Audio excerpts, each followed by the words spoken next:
Well, Andy, it's Wednesday night, and you know what that means. We're going head to head with AEW here on Squared Circle Radio. Welcome into the show. That's the Young Buck Andy York. My name is Chris Belcher. Andy, do you think we'll beat their viewership? Absolutely not. Not even close. You think we'll take some away? You're taking me away, so that's one of them. Hey, all right. Yes, our job here is done. Thank you so much for being here. No, we're not trying to go head to head with AEW. It is a special night. Normally we're live on Mondays, but we're here with you on Wednesday for this week due to some personal reasons. But Andy, I'm excited to talk Clash in Italy. A lot happened, and I will say these 2 days of not doing a show, I've really enjoyed listening to the wrestling community and all the shows and the podcast and really hearing what they had to say about not only Clash in Italy, but the fallout on Raw. Yeah, I have too. And it's been not really a consistent opinion. I think there's been a lot of various opinions of WWE is back in their prime, they're back in their heyday, to WWE is falling off, and it's time to pack up ship and fire Triple H and everything else. So I've literally heard everything on the spectrum. And fall somewhere in the middle. So it's going to be a lot of fun to dive in and to talk about it. Well, let's dive in. We again appreciate you guys being with us. Like the video, subscribe to the channel if you haven't already. We would appreciate that so much. Andy, the mantra, if you will, the signature of Triple H booking in this era is about planting seeds. Some seeds don't grow into anything, and some seeds blossom a year down the road, and some of them happen next week. You just never know. So it's all about planting seeds. And Andy, we're going to talk about Clash in Italy and a huge seed that was planted. We're going to talk about the main event, Roman and Jacob. We're going to talk about Cody and Gunther.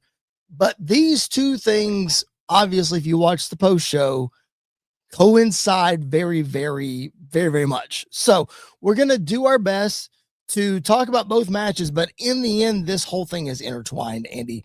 So what I'm talking about, if you missed it, Triple H planted the seeds of Crown Jewel, which we know is champion versus champion.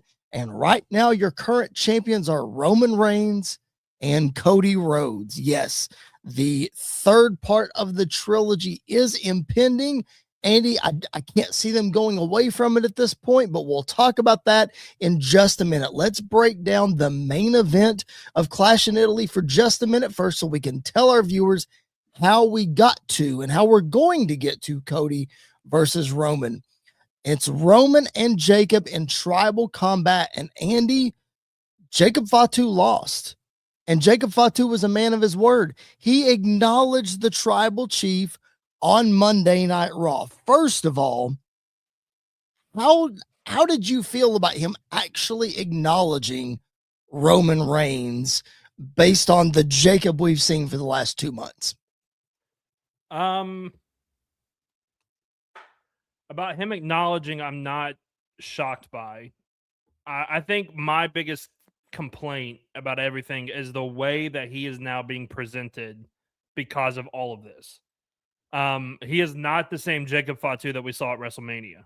He is not the same Jacob Fatu that came into the business and took everything by storm. I don't know how many times Michael Cole wants to keep saying it on commentary, and every time he says it, it literally drives me up a wall, that they have domesticated the Samoan werewolf. Like he's on a leash now. I hate that. Like Jacob should be one of those guys that you don't know what he's going to do. Like he may be aligned with Roman, he may be aligned with the Usos. You still don't know what he's going to do. Right. But the fact that they have neutered him and domesticated him really just diminishes his character. Like it makes him look pathetic, and it makes him look like an idiot, and it makes him look really, really weak. So him acknowledging Roman, I mean, it is what it is. I've also realized that like Jey Uso might be the worst character in WWE history, or the dumbest character. He's one of the two, because he is right up there. It's making no sense how we're getting to where we're at right now. We're going to talk about Jey Uso in just a minute, because I want you to expound on that, because I think that's really interesting. We'll talk about him in just a minute. Andy, the obvious comparison here is Solo Sikoa. and what happened with Solo when Solo was brought in as the enforcer of the bloodline.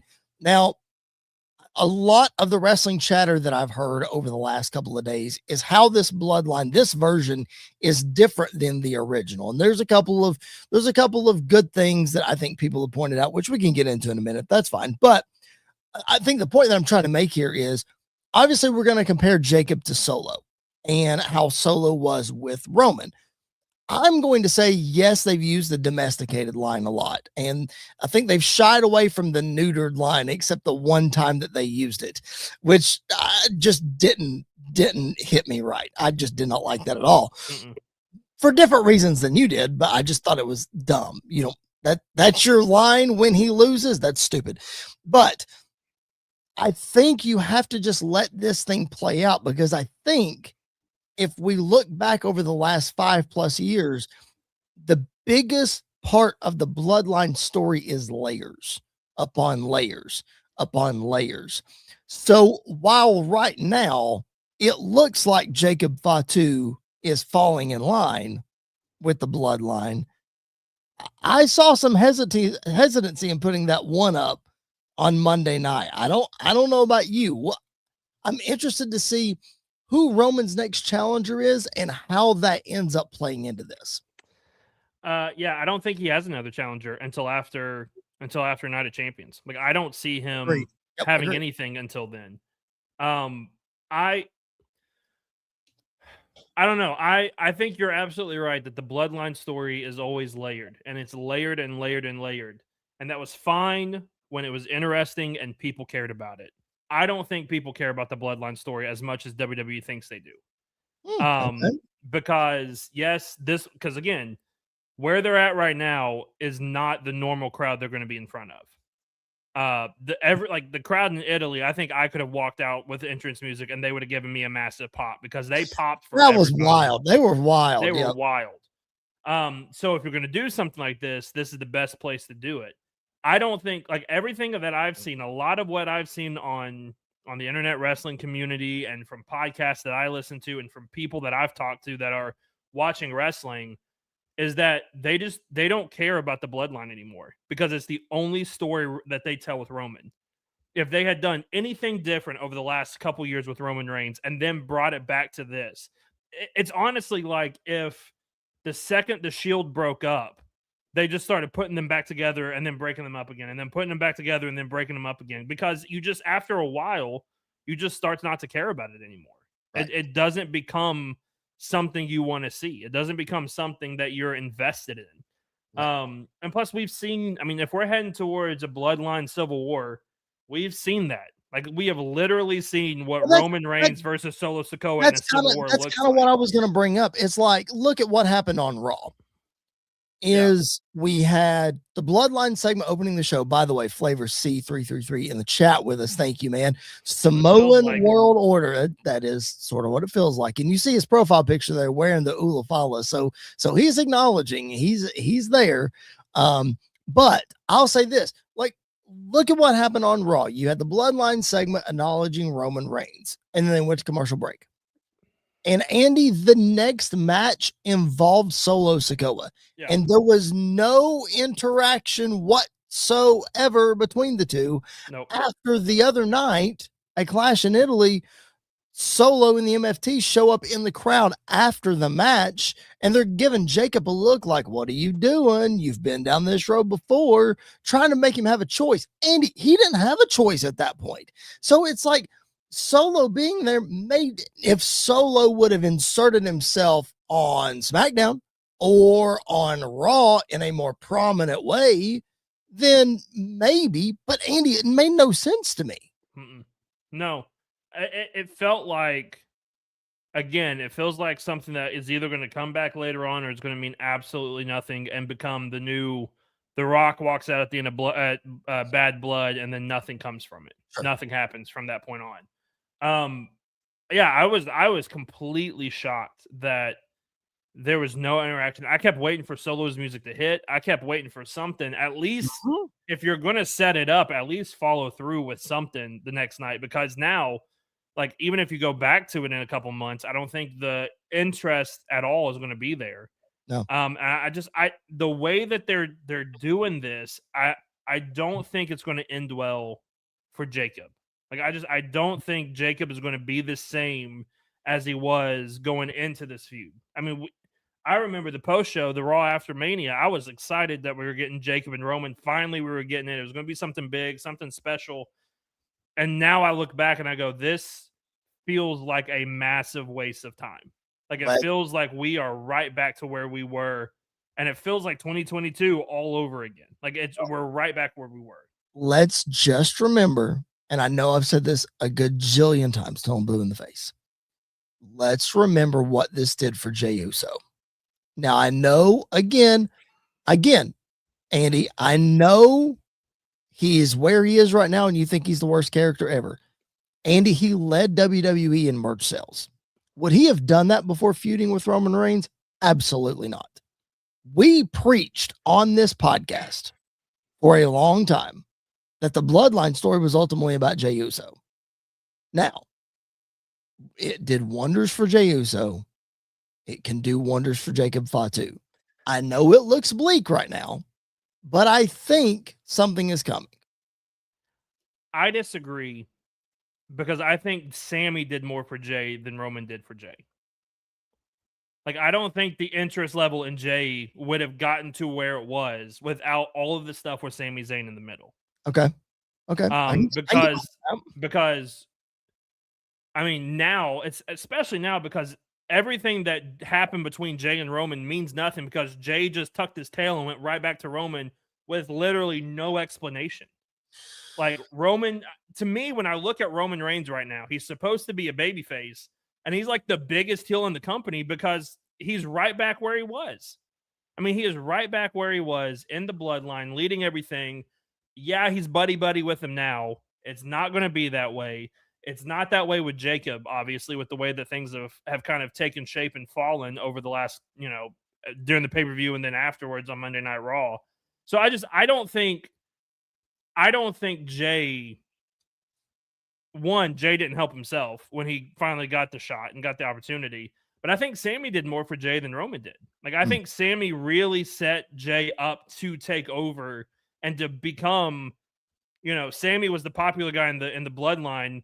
And then once that story ran its course, somebody else had to take over. And that was Jey Uso because of the relationship between him and Sammy. Let's talk about Jey in just a minute, because I think there's a point. I think when I say I think something is going to happen, I think there's a point, but I need to tie in the other world championship match first. I will say this: tribal combat match between Roman and Jacob quickly before we move on. How much do you think Jacob's injury hindered that match in whatever way? Because we know that it was either Friday or Saturday that he got injured at a live event. How much do you think that hindered the match? I think it hindered it some. Like, I think you could kind of tell Jacob wasn't moving like he normally does. And Roman was picking up the slack and trying to do more, I think, than probably what they had originally intended. So I think it definitely played a part in it. I don't know. I'll ask you, do you think this was better than their match at Backlash? I think it was about the same. I think they did some different things. Yeah. I think Backlash may have been better because it was more anticipated. You always look at the sequel and it's never as good just for one reason or another. Doesn't matter how good the match is. So Backlash is probably more anticipated, but I liked them both about equal. I don't think I could pick one over the other. Yeah, I think the ending and what transpired after makes the Backlash match better. I can agree with that. This one. I can agree with that. But again, like they're practically the same match, which is really kind of an indictment on the tribal chief match, because it was no disqualifications. Like they could have done a lot of stuff, and whether it was Jacob's injury or whatever the case was, whatever the circumstances were, I don't think it went the way they probably wanted it to go. Okay. Fully, at least. All right. Well, here's a match that it didn't go really the way we wanted it to go. Talking about the undisputed WWE Championship match. Cody Rhodes defeating the Ring General Gunther in quite the controversial manner, Andy. And Cody has already said, it's the babyface thing. Own up to it. Hey, Gunther can have a rematch if he wants it. Easy to find, hard to beat, yada, yada, yada. So we're probably going to see another match here. But I think ultimately this loss hurt Gunther way more that he lost than it helped Cody by winning, if that makes any sense. Yeah. It just goes back to what you were saying last week about the way that Gunther is being booked. Yeah, I mean it made all the sense in the world to have Gunther beat Cody. Like it was right there on a silver platter, because now I mean we're talking about a guy that has retired 3 legends within a span of 6 months. And now we're talking about he doesn't really feel like he matters anymore. Mm. Like he feels like he's just in that villain role that honestly Drew McIntyre finds himself in all the time. Of just, yeah, we need somebody to be the bad guy. Go out there. You're not going to win, but go out there and make the baby face look good, make Cody look good, whatever the case is. So I didn't love the finish. I thought the finish was horrendous, especially within the next match after, the referee caught 2 foot on ropes, and one of them was botched horribly. Right. But like in this case, you miss. It did not set well. I don't think it looked well. I think if the match leading up to it had been better, I think it may have gone over a little better. But the whole match fell off. Like the whole time, it fell off between Cody and Gunther. Flavor C333 still hanging out with us in the chat. Thank you so much. I wanted Gunther to win. I mean, I think we're all with you, and I'm with you as well, Andy. I thought the match was, it was good. I thought it was fine. I didn't think it was a great way to open the show on ESPN. I'm not saying Gunther had to win to open up the show. Cody could have won and it'd be fine. It was strange. Yeah.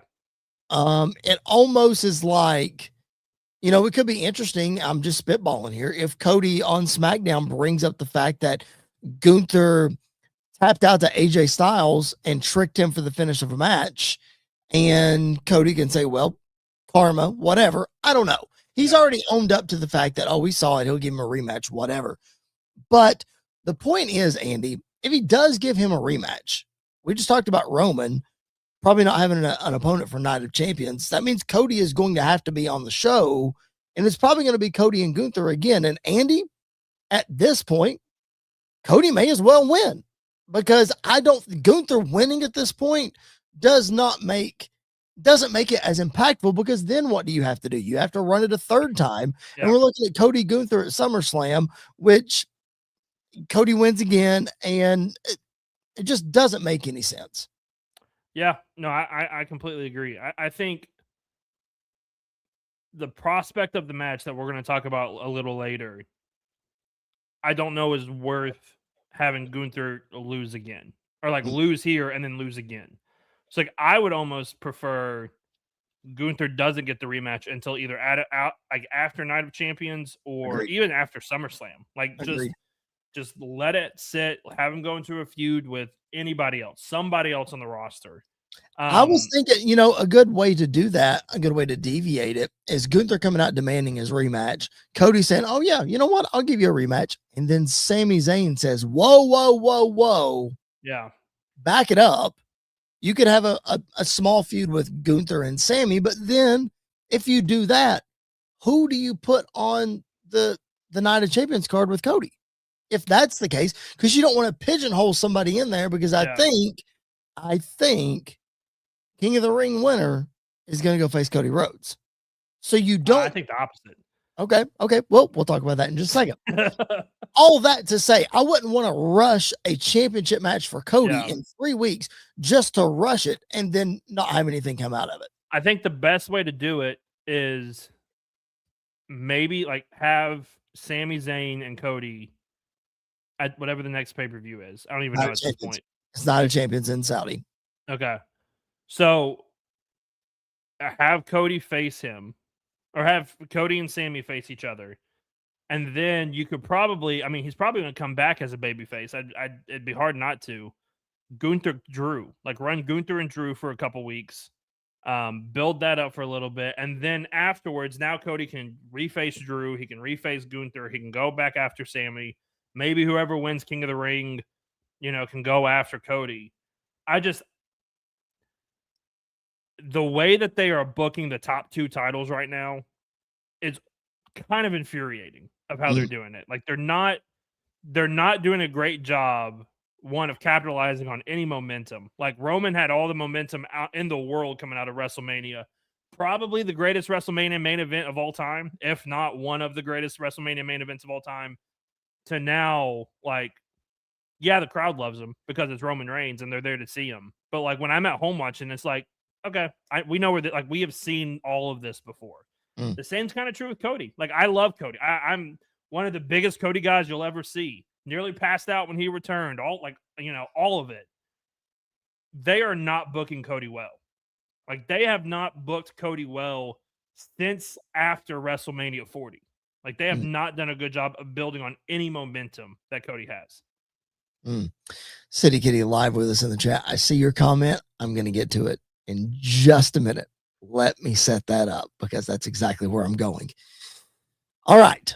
You said you think the King of the Ring is going after Roman Reigns. I said the King of the Ring is going after Cody Rhodes. Either way, Andy, it probably doesn't matter because let's circle back to how we started this. The seeds that were planted at Clash in Italy, seemingly for Crown Jewel, champion versus champion, Roman Reigns versus Cody Rhodes. Obviously, things can happen.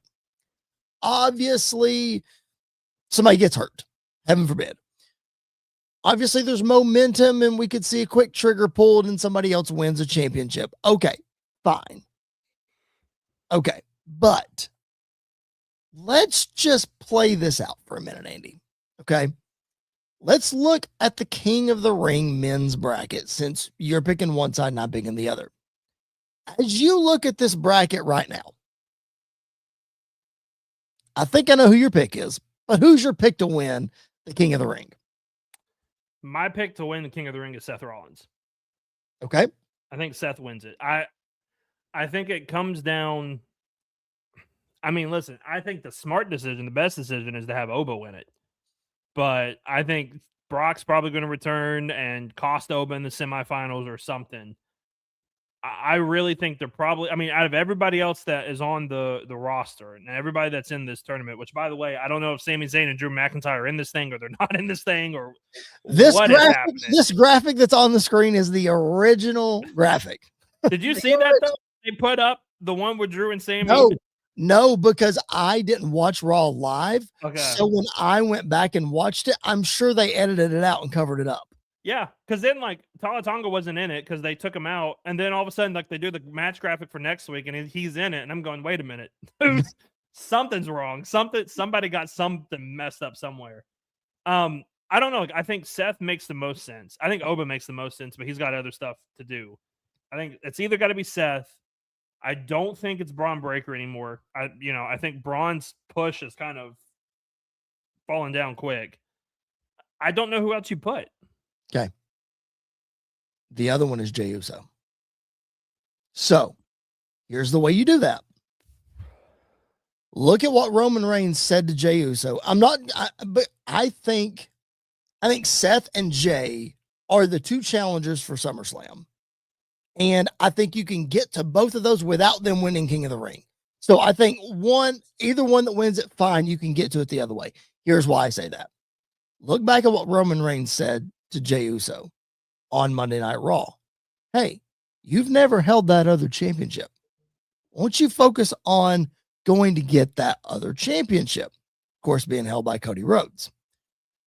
So Andy, he also said there's room at the other head of the table for Jey to sit with him.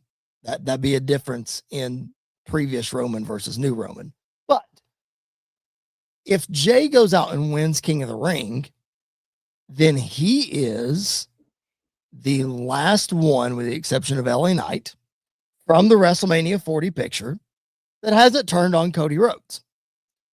So, Andy, you look at that, and if you're wanting to bring back old Roman Reigns, You say that Roman is trying to get Jay to beat Cody so he doesn't have to face Cody at Crown Jewel based on this interaction.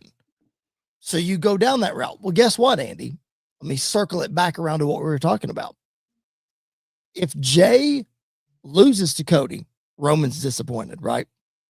The flip side of that is if he loses to Seth Rollins, which would be in the semifinals, and your prediction of Seth Rollins winning comes true, well, Roman doesn't want to face him either. So he's still disappointed in Jay. Well, Andy, doesn't that move Jay down the pecking order in the bloodline and Jacob up a little bit? The person that Jay and Jacob, they're having this tension. So you could see Jacob move up a little bit, and there's that inner turmoil. Yeah. I see that, and I see where you're heading with it and you're going with it. But again, I don't think Cody Jay is a good enough or a big enough match for SummerSlam. It won't be the main event because Roman will main event one night and Brock will main event the other night. So throw that out the way. Yeah, but again, like I don't think Jay is a good enough opponent for Cody for SummerSlam, period. Like whether it's to start off the show, whether it's the main event of the show, whatever. I don't know. I think the Jey Uso experiment has kind of fallen a lot. I'm not saying it's completely dead because he's still popular. His music still hits. He still gets yeets, still sells merch, all of that stuff. I think the more interesting story would be like Jay loses in the opening round. Like he just not only loses, he gets pinned in the opening round, and he's still trying to build himself back up to Roman. Like Roman can come out and say, "I thought you were a different Jey Uso. I guess you're not. You're still the same old, same old." Like I think that is adding more intrigue to it than just kind of pigeonholing Jey Uso into this. But then again, like I think out of everybody in the tournament outside of Oba, I think Seth is probably the one that's most deserving and kind of needs it the most. Like Seth needs to win King of the Ring. He has done nothing of note the last couple of years outside of winning main event of WrestleMania 41, night one. And really the only thing people remember coming out of that is Paul Heyman aligning with Seth, not even necessarily that Seth won. So I think Seth needs to win King of the Ring. I think there's a good chance if he wins King of the Ring, he might end up beating Roman at SummerSlam because then again, Cody, Seth, like that's a matchup that is always you can go back to at some point. Right. So we saw last year at Crown Jewel where Seth won the Crown Jewel Championship. Yeah. So I think there's a good chance that Seth just runs the table, that he becomes King of the Ring, and that he goes after Cody. I think there's also a chance that like Jay could just be the bulldog idiot Jay that he is right now and like cost Cody or attack Cody or just go crazy and go after Cody, and then you can set up a match that way. I don't think Jay needs to win King of the Ring. Agreed. No, I definitely agree. And then you can make the argument that Seth, all of your arguments for Seth are very valid. I am playing the hypothetical. You can make an argument. Look, we talked about planting seeds. Who stared down Roman Reigns right after WrestleMania backstage? Seth Rollins did. Yeah. So you've planted that seed. That's something you can always go back to. You don't even have to build it. You just put their faces on a graphic and say they're wrestling at SummerSlam and nobody's batting an eye. That's a match we all want to see. Yeah. So you can make the argument that Seth doesn't need to win. You can make the argument that Jay doesn't need to win. Either way, I think it's those two because I think the Jay winning or Jay losing rather continues the layers of the bloodline, continues this tension between Jacob and Jay, which I was saying earlier, that gives you something for Jacob. That's another part of this bloodline that is different than before because Andy, we saw the tension of everybody kind of leaving Sammy out for a little bit. And sometimes we saw the Usos and Roman butt heads a little bit, but never until the bloodline was splitting up did we see actual tension like Roman having to hold guys off from each other or, whatever. Yeah. So maybe that's something that's built with Jacob and with Jay. Who knows where Jimmy fits into it, all that kind of stuff. So I think there's a lot of different ways you can go here, but I think I think Crown Jewel is the perfect spot for Cody Roman 3. I know that the story doesn't mean as much, and I know that the win by either guy won't mean as much, but I think it's the perfect excuse to have part 3 because nobody gets hurt by it. And you find it might be dragging through mud to get us there, but I just they've planted this seed. I just can't see them going away from it. Yeah, and you're probably right. Like, I don't see a good chance of them going away from it either. And I think you're right. Like, it's no matter who wins, whoever loses, more than likely is not going to get affected. I think there's some scenarios where it could be really like you would have to go out of your way to make it happen like that. But bloodline interference, all that stuff, recall in WrestleMania 39 inning and all that. Like, I just at this time it needs to just straight up be Cody versus Roman if we're going to do it. That's a Roman thing too. Look, in the 3 matches that he's wrestled, singles matches that he's been back, how much interference has there been? None. None at the show. Now going into the show. None during the match. No. Yeah. None during the match. On his own. Yeah. So I think this is the time to do it. This is the way to do it. I just hope we get to a point with Roman where we actually get to see Roman without the bloodline. Or like without his family. Where like the family is not even on his mind. He's focused on everything else. I hate to break it to you, Andy. There's a match coming up in November that is the Bloodline staple, just like it was the Undisputed Era's staple. Yeah, and you better believe Roman, Jimmy, Jay, Jacob, and somebody else is going to be right there in it. That's fine if they're in it. Just for the love of everything, don't have Solo and the MFTs on the other side. Probably. You know, maybe a heel LA Knight. Like, I think there's a good chance LA Knight turns heel in all this and like goes after Roman. So I think there's a real positive. His interaction with Pierce was hilarious, and like you kind of look back and you go, LA Knight's completely right in everything that he is saying. He's absolutely right. So except the Oofa Loofah. It's not called an Oofa Loofah. It's funny though. I like that he does that. I lose it every time he says it. I really do. Oh my goodness. All right. We appreciate you guys being tuned in with us. Thank you so much for hanging out with us on a special Wednesday night edition of Squared Circle Radio Live here on our YouTube channel. Whether you are, again, watching us, whether you're listening on podcast, or whether you're checking us out on SportsWire Radio, thank you so much for doing that. Speaking of SportsWire Radio, let's let the Reverend Tom Bryce tell you what's coming up next on the station. Looking for all the latest happenings in the world of sports and wrestling? Well, you're in luck because SportsWire Radio has you covered 24 hours a day, 7 days a week, and 365 days a year. With great shows in the world of sports, such as the Pinstripe Chronicles, hosted by Uncle Tats, Donald Stewart, and Rob Barrows. New York Baseball Talk with Chris Bazaya and Rob Maraska. The Liftoff Jets, also hosted by Chris Bazaya and Sharman Phillip. Neil Villapiano and the Devil's State of Mind. Randy Dillon's Hockey Fan Chat. In the world of wrestling, SportsWire Radio has you covered with Squared Circle Radio, featuring Chris Belcher, Andy York, and Jared Justice. Those sit-down marks with DB, Primo, AJ, and Michael. A work in progress, featuring the Mayor of Canton, Piles, and Glenn Abbott. You can catch all of these great shows and more anytime, anywhere, and any place via the Listen Live button on SportsWireRadio.org, and you can also catch SportsWire Radio anytime on YouTube at SportsWire Radio 6579 to catch all the latest happenings in the world of wrestling. SportsWire Radio has you covered. It's all sports matters and all wrestling matters here on SportsWire Radio. I am your host, the owner of SportsWire Radio, the #1 global radio station, the owner of the Promo Wrestling Federation, and one of the owners of the Pride Wrestling Federation. Your voice, figuratively and literally, where all wrestling matters, the Reverend Tom Bryce. Thank you, Tom Bryce. Thank you for your support, all that you do for us here on Squared Circle Radio. We appreciate it very much. Andy, got a lot more to get to on this show. Let's circle back to the most anticipated match at Clash in Italy.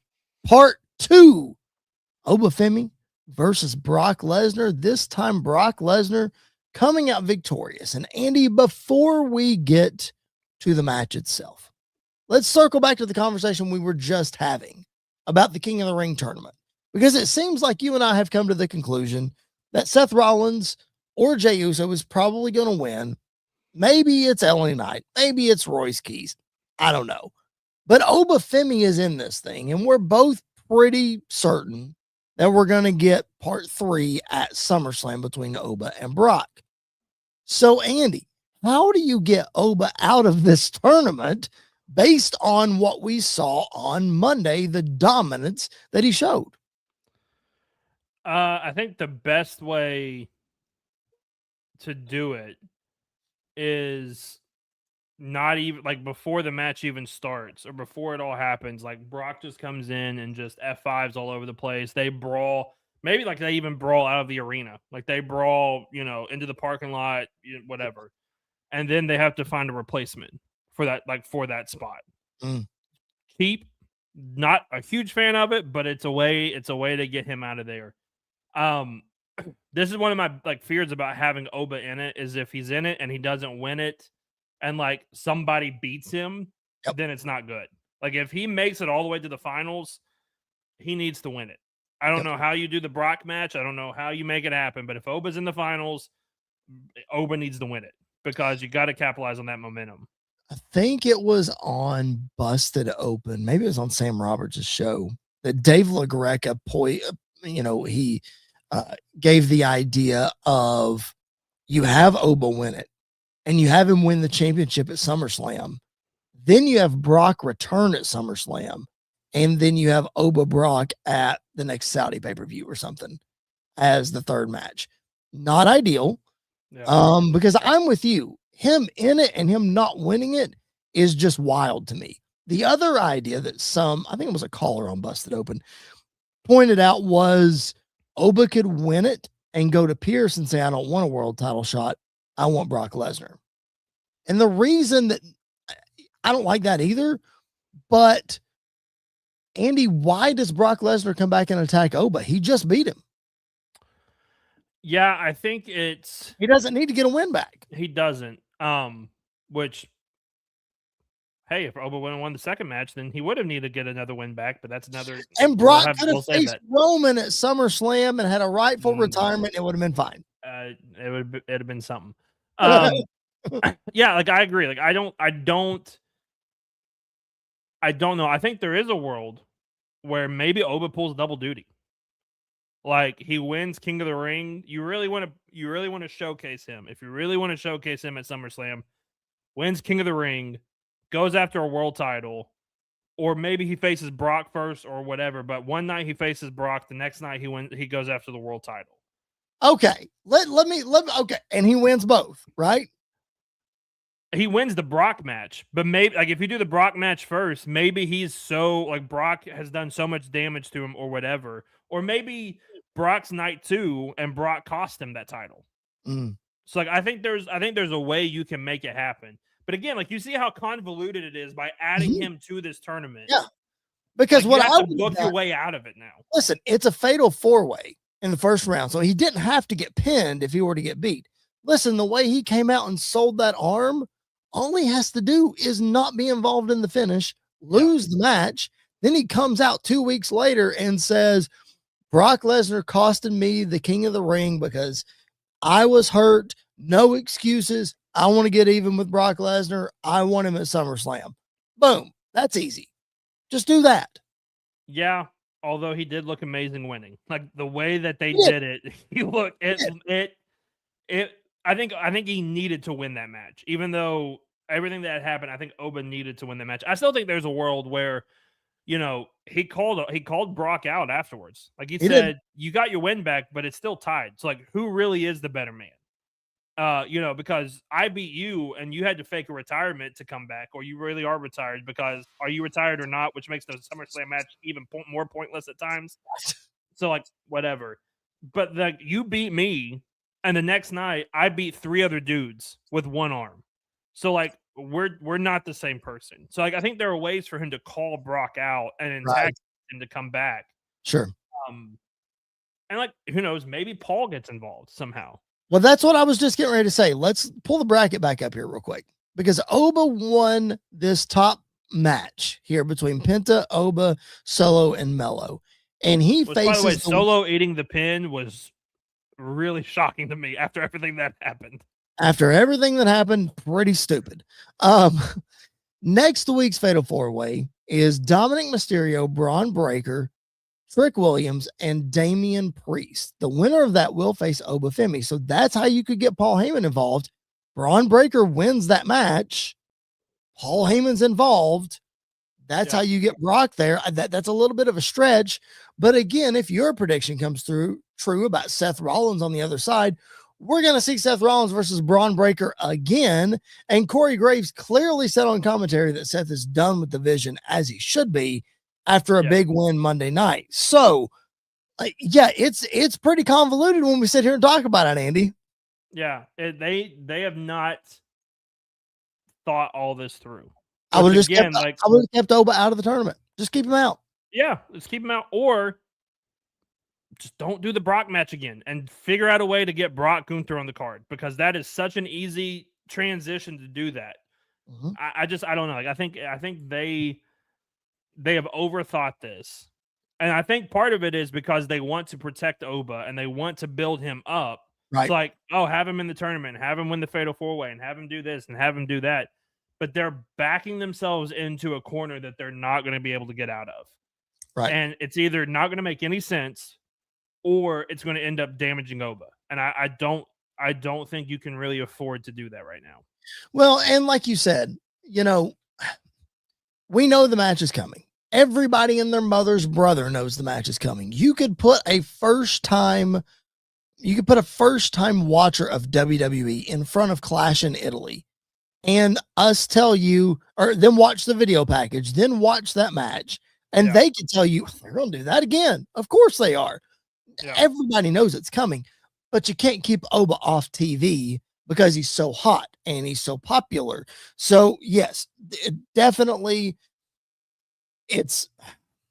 I don't know, but you have to get to the Brock match somehow because this match at Clash in Italy, it was like you anticipated, Andy. It was the finish barrage that we talked about. And man, it was a lot of fun. I didn't know that I could enjoy 7 F5s as much as I did, but man, it was a lot of fun. You put that 7 F5s up against the Roman 7 F5s at WrestleMania 34, and they are very different. Like, the way that they presented everything was very different. Yep. They did a great job of protecting Oba. Like, they did a great job of making him, when he went through the announce table, I was like, we're probably going to get the standard at 9. He gets in the ring, F5, 1, 2, 3. When he stood up, like, just straight up stood up at 6, I literally jumped out of my chair, because that's how you make him look like a threat. Yeah. I also really enjoyed, and I noticed that Oba never hit his finisher. Right. He never hit it. Which circle back to WrestleMania. Yeah. Brock didn't hit an F5 at WrestleMania. No. So, like, either we're getting like 30 finishers, excuse me, at SummerSlam, or the real, like, the one that would be shocking but would be awesome is Oba hits it one time. Just Oba hits it one time, pins him 1, 2, 3. Like, I think that would be a great, like, another way to build him up. I don't love Oba losing. Like, I think if we could have avoided Oba losing at all costs in this match, I think we should have probably explored that route. But if they were going to have him lose, this is the best way to do it. Yep. Because they made him look strong in defeat. Yep. Which later on in the night, they did not do that with Jacob. So, like, they made Oba look really strong in defeat, and it didn't really seem to hurt his momentum going forward, which I think is really, really important. So I think, I don't love Brock getting his win back, but if we're going this route, they did it the best way that they could. And probably going to last man standing at SummerSlam. Absolutely. Yeah. Yeah. Or last beast standing, or whatever they want to call it. It's fine. Yeah. Yeah, I think it'll be fine. Yeah, I think Oba's going to be fine. I'm not worried about that. Let's talk about the other two matches that are on the card. 2 women's matches. Sol Ruka beating Becky Lynch for the Intercontinental Championship. Are you surprised that Sol is champion this early? I'm not. I kind of predicted her to win the IC title and to win it here from Becky. I think she needed it. I think it was important for her to win it.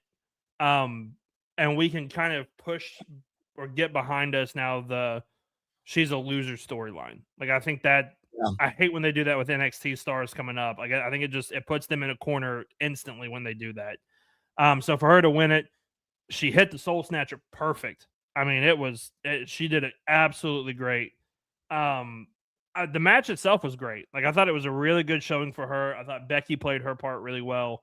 I think it's important for her to win the title and then Becky not win it back. Like Soul needs to be Yep. the one going forward, so Becky can be freed now to go after whoever in the world title scene, whether it's Rhea, whether it's Liv Morgan, who I think WWE has forgotten is the other women's world champion, which is wild to me. So I think this is a great opportunity for Becky to step out now from the IC title and to go after a world title. And it's a great opportunity for Soul to prove that she belongs to be on the main roster as a champion. Yeah, I agree with that booking with Becky for sure. And I think there may have been some continued storylines with Stephanie Vaquer, and that didn't happen. So I think they're trying to not rush into anything with, who knows, maybe the winner of this tournament will end up facing Liv at SummerSlam.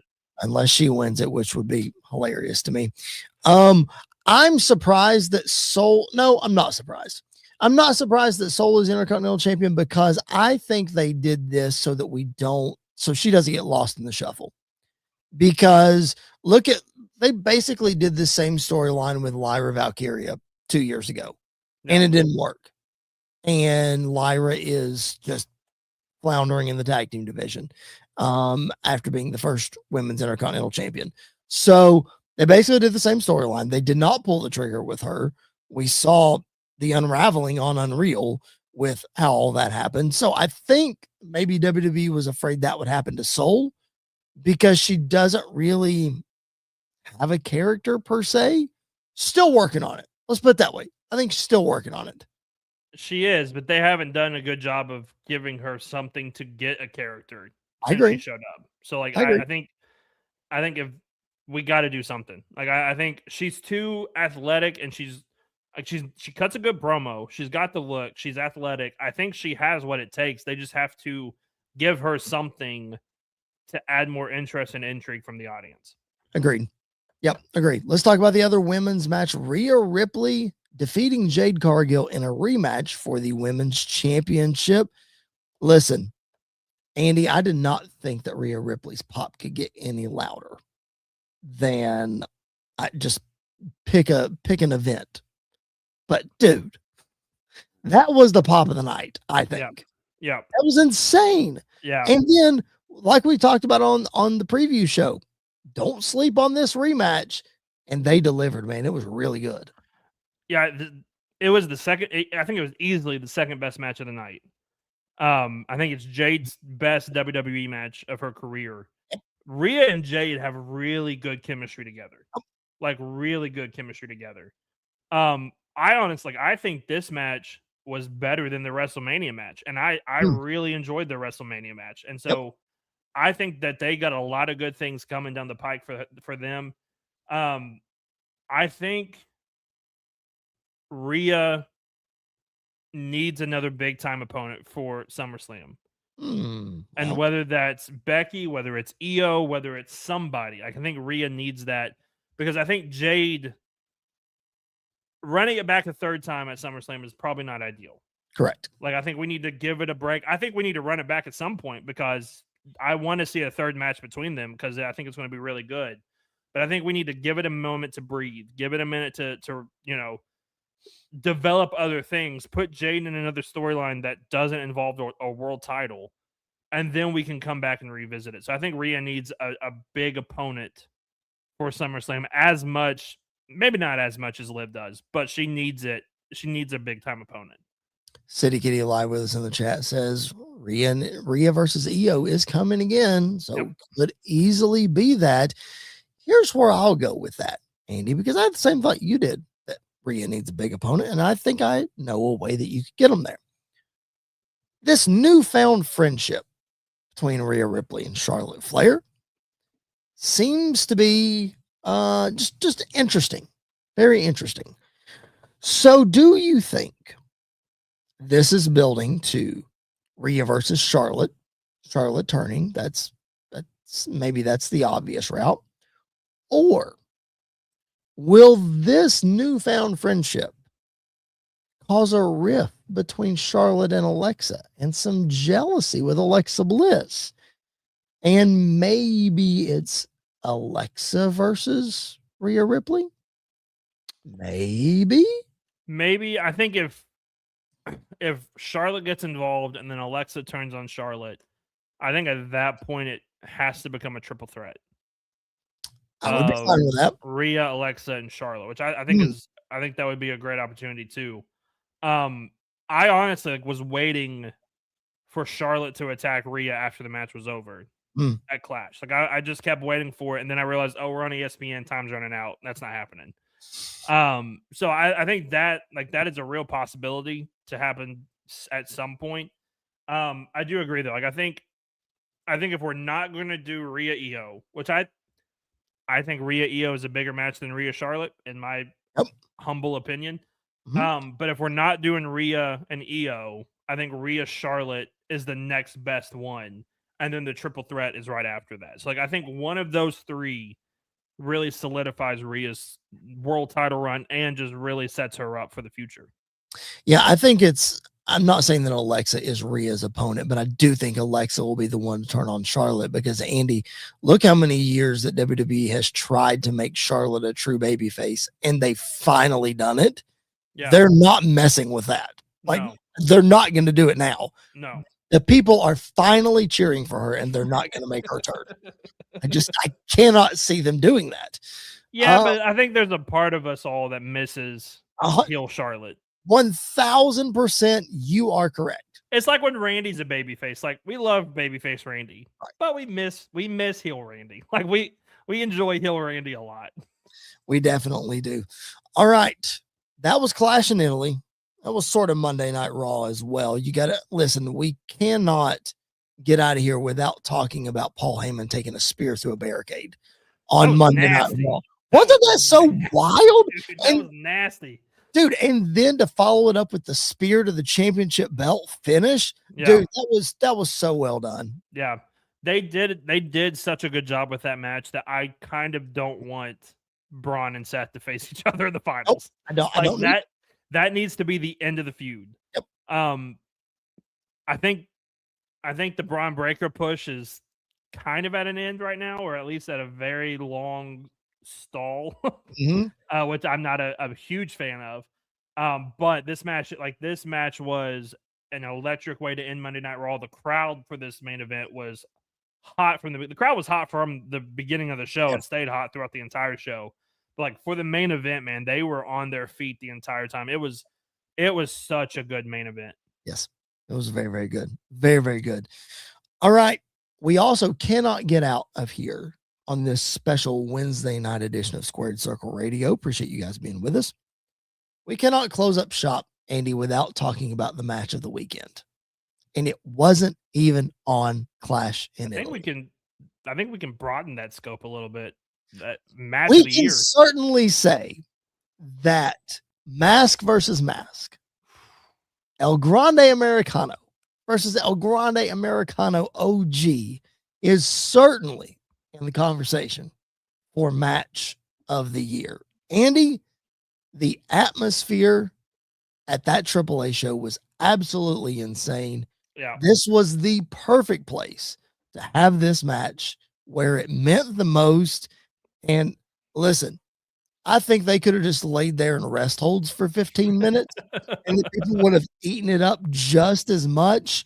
But like City Kitty says in the chat, it was brutally great. It was brutal. It was awesome. What a story they told. What a story. I mean, it was the best presented match I've seen it in a long time. Yeah. From the entrances of like the crowd. I mean, the moment Gable's face was shown on screen coming out to the ring, and the boos filled the boos were Yep. deafening. And then they showed Ludwig's face, and the cheers were insane to the point where like Rey Mysterio has had probably thousands and thousands of matches in Mexico, like in that arena alone. Mhm. And he said he has never experienced anything like that. Like he has never experienced anything like that before. The match was great. The storytelling in the match was great. Yep. Commentary was fantastic. Corey Graves and JBL, absolutely amazing. And then I just love Ray chilling on commentary and watching it. Like I think that really put it over for me. And then you have the interferences, you have the story, you have the blood, you have all of it. It was just they told a perfect story. And to watch it happen in AAA and then like a week before watch how they presented it on Monday Night Raw is night and day different. Like night and day different. So well done to everybody.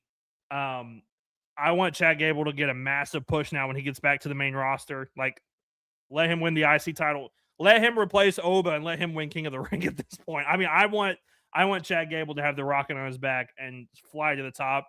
I want El Grande Americano to do the exact same thing. I think they have really set themselves up to be massive, massive stars wherever they go now. Couple things there to chime in on. I think that the presentation in AAA, yes, definitely it was night and day difference from what they did on WWE. But again, this was the perfect place for it. So I don't think it could have been presented even at WrestleMania any better than what it was presented there. Commentary for me took me out of it. I thought it was lacking. If that's the one thing that I can push back on was commentary. I didn't think it was great. But that's an opinion. That's why we have a podcast. Kudos to Corey Graves for calling this show and then flying to Italy and calling that show and being on the European tour and calling Monday Night Raw and this, that, and the other. Kudos to Corey Graves. Andy, only in professional wrestling. This is why we love professional wrestling. Only in pro wrestling can you have the goofiest of goofy gimmicks turn into such a serious storyline in a match of the year. Yeah, man. I mean, listen, you're talking about an American white guy cosplaying as a luchador and hating luchadors and like not doing everything he can to spit in the face of that tradition and that community. To then have a German man playing an American man, playing a Hispanic man who embraces the community. Like the love that they had for Ludwig is amazing. And the love that he has back, like the press conferences and stuff that they were doing beforehand. I don't know if you saw any clips from it. No, I did not. He literally couldn't cut the promo because they were so loud and he had tears in his eyes because of the love that they had for him. So like, to see that, plus everything that has happened to him in the last 2 weeks, to have this moment, absolutely kudos to them. They absolutely crushed it. This easily in my top 3 matches of the year. It might be number one. It honestly might be number one, and it might be hard to beat. Okay, all right. There was something that you said about presentation a minute ago that I was going to circle back to as well. There's a second point that I had, and I lost my train of thought. It's fine. Maybe it'll come back. I'll listen back to the podcast and then I'll come back with it. Okay. I'll put it in the comments or something. I don't know. Anyway, all right. That's going to do it for a Wednesday edition of Squared Circle Radio. Andy, there was a lot to get to this week and we did it in an hour. I'm proud of us. But gonna be a lot to get to next week. We're gonna have an early show next week. We'll be back live on Monday evening, not after Raw, because Raw is in France next week. So if you thought the crowd in Italy was wild, wait till next week rolls around. So it will be an earlier start time for Raw, and we will be here probably around 10 o'clock Eastern. Stay tuned into social media for that. And we will let you know what's going on. Andy, it's another episode on a Wednesday night. I don't know if we pulled any viewership from AEW, but we certainly tried. We tried. We tried our best, but Some things are inevitable. Uh, I'll leave my thought to myself. That being said, anything we missed, man? Anything else to add before we sign off? No, just again, when professional wrestling is at its peak, and you get stuff like the mask versus mask, and you get the main event of Monday Night Raw, and you just see wrestling portrayed like it should be. Yep. There is nothing better. I mean, it reminds us why we sit through all the garbage and through all the bad stuff, is because when you get something sweet and you get something special, there's nothing better in the world than it. So I loved it. Yeah, it was a fantastic week of wrestling. Hopefully it continues as we're on the road to Night of Champions, as we're on the road to SummerSlam. We got a Saturday night's main event in the middle somewhere. Lot to do in the next couple of months as the summer starts to heat up. And we'll be right here covering all of it for you on Squared Circle Radio. Again, whether you're watching on YouTube, whether you're listening on podcast or on Sports Wire Radio, thank you so much for doing that. Like the video, subscribe, follow, all of the things. It would mean so much to us. For the Young Buck Andy York, my name is Chris Belcher. This has been another edition of Squared Circle Radio Live. We will catch you guys down the road.